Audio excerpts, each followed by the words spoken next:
Bismillahirrahmanirrahim. Assalamualaikum warahmatullahi wabarakatuh. Berjumpa kembali pada kuliah Stupa 2 ya setelah libur lebaran. Baik, pada pertemuan kali ini saya akan menyampaikan tentang konsep perilaku islami dalam rumah tinggal.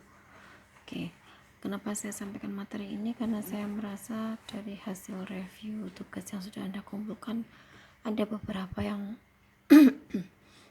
desain yang belum menerapkan konsep perilaku islami dalam rumah tinggal.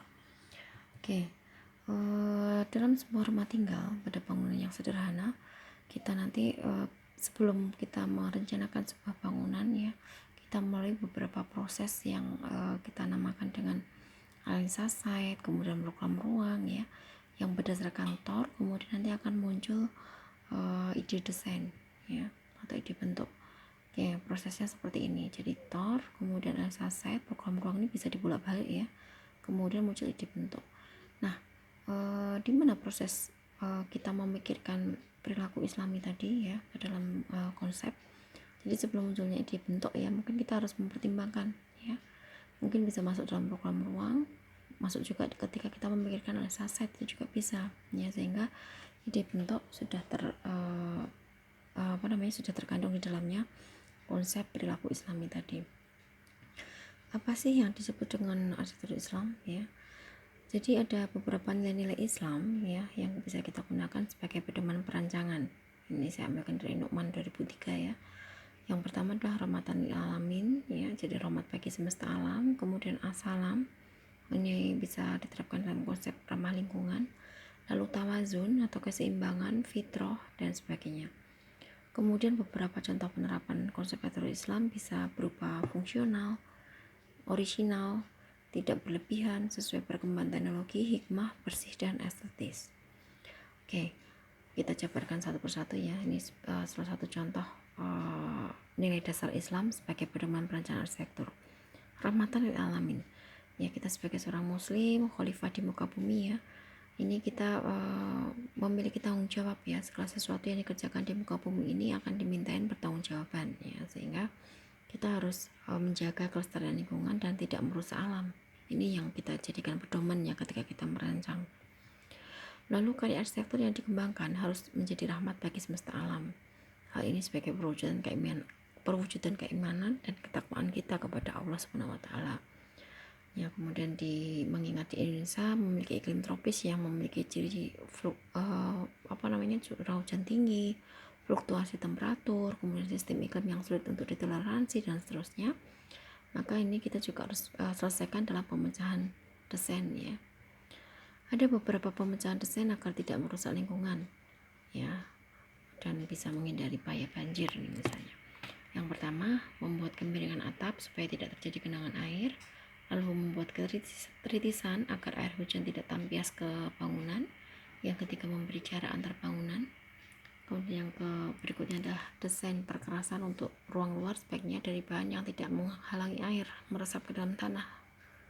Kemudian pembuatan tempat peresapan dan mematuhi beberapa peraturan yang ada, misalnya BC, kemudian GSP atau beberapa peraturan yang sudah ditetapkan ya untuk perencanaan pembangunan. Lalu permasalahan lainnya yang sering dihadapi adalah panas matahari yang ekstrim. Ini juga perlu kita selesaikan dalam mencari pertimbangan desainnya. Nah, mengingat bahwa penggunaan AC ini untuk pengawaan buatan harus kita pertimbangkan ya, karena memang dampaknya merusak alam. Lalu as-salam, ini merupakan salah satu asma Allah ya, artinya Maha Sejahtera. Jadi Allah berkuasa mencurahkan rahmat dan kesejahteraan kepada semua makhluknya. Nah, kita dituntut untuk menyebarkan kedamaian, kesejahteraan kepada orang di sekitarnya, sehingga ini bisa kita jadikan filosofi ya, pedoman untuk memecahkan desain ya, atau membuat solusi desain.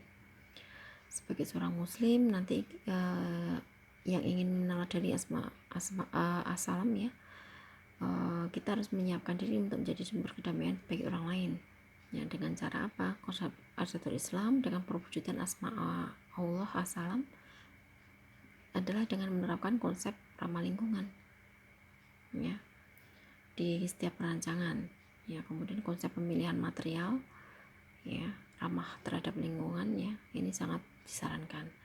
Kemudian ada konsep green building, kemudian konsep desain green building ini akan memperhatikan banyaknya ruang terbuka ya, untuk memaksimalkan sirkulasi udara sehingga lebih efisien dan lebih menyatu dengan alam ya. Jadi penggunaan material bahan bangunan ini merupakan menjadi peran yang sangat besar ya dalam menghasilkan bangunan yang berkualitas ramah lingkungan. Lalu nilai yang berikutnya adalah tawazun atau keseimbangannya. Kita juga bisa melihat bahwa bagaimana kita menerapkan konsep keseimbangan ini ya, kita membuat segala sesuatu yang itu seimbang ya. Arsitektur memaknai tawazun ini berupa hemat energi ya, jadi kita bisa mengoptimalkan penggunaan bahan material yang berasal dari alam, pemanfaatan sumber daya yang dari alam ya, dengan tetap mempertimbangkan keseimbangan alam itu sendiri. Nah, arsitektur Islam tidak hanya simbolik ya, walaupun dalam seni hias Islam kita juga bisa melihat ada beberapa simbol yang bisa kita lihat dalam corak geometris ya. Kita menghindari simbol-simbol yang bernyawa ya, sehingga kita bisa menggunakan kaligrafi, floris gitu ya, tanaman, bunga gitu ya, motif-motif corak yang nuansanya adalah nuansa yang bukan makhluk bernyawa. Rumah tinggal Islami ini yang kita lihat ya sesuai dengan nilai-nilai Islam. Kita lihat saya ambilkan dari sumber Nurjayanti 2017 ini definisi rumah tinggal ya, berdasarkan konsep hablum minanas, hablum minallah, dan hablum minal alamin. Ini kita bagi jadi rumah tinggal Islami untuk mewadai aktivitas takwa dan karakter rumah tinggal Islami yang private dan beradab Islam. Kemudian ini dijelaskan juga di situ tentang kegiatannya ya, aktivitasnya, kemudian kebutuhan ruangnya, kemudian aktivitas Islami ruangnya dalam rumah tinggal ya. Ini yang bisa menjabarkan makna hablum minallah, hablum minanas, dan hablum minal alamin ya, beberapa aktivitas pendukung dan ruangannya. Kemudian ini muncul aplikasi konsep dalam perwujudan ruang ya, ini juga dari sumber Nurjayanti 2017 ya. Ada nilai-nilai Islam, kemudian kegiatan aktivitas dan perwujudan ruangnya. Lalu zona dan hierarki tata ruang di sini juga diatur ya, pembagian zona publik, semi publik, private, kemudian semi private, kemudian zona sakral, zona service, dan seterusnya. Kemudian aktivitas Islam ini ya, yang perlu dicermati juga ya. Jadi aktivitas apa saja yang bisa kita aktivitas yang mencontoh Nabi yang bisa mendasari pembentukan ruang, beberapa adab-adab yang bisa kita terapkan dalam kehidupan sehari-hari. Kemudian ini contoh ruang tamu ya, bagaimana kita membuat ini juga saya ambilkan dari Nurjayanti 2017 ya, bagaimana kita membuat hijab antara ruang tamu, ruang semi publik dengan ruang private ya. Kemudian ini contohnya, ini contoh-contoh bagaimana sirkulasinya ya, supaya kita bisa membuat konsep hijab tadi. Kemudian ini beberapa contoh penerapan arsitektur Islam ya, ini saya ambilkan dari contoh stupa tahun-tahun sebelumnya ya, dan ini juga penerapan ini sumbernya dari Nisrina ya. Jadi bagaimana kita menerapkan dari beberapa sudut pandang ya, beberapa nilai-nilai yang bisa kita terapkan ya. Yang terpenting adalah ada sumbernya, sumber dari yang kita ambil dari Quran maupun dari hadis ya.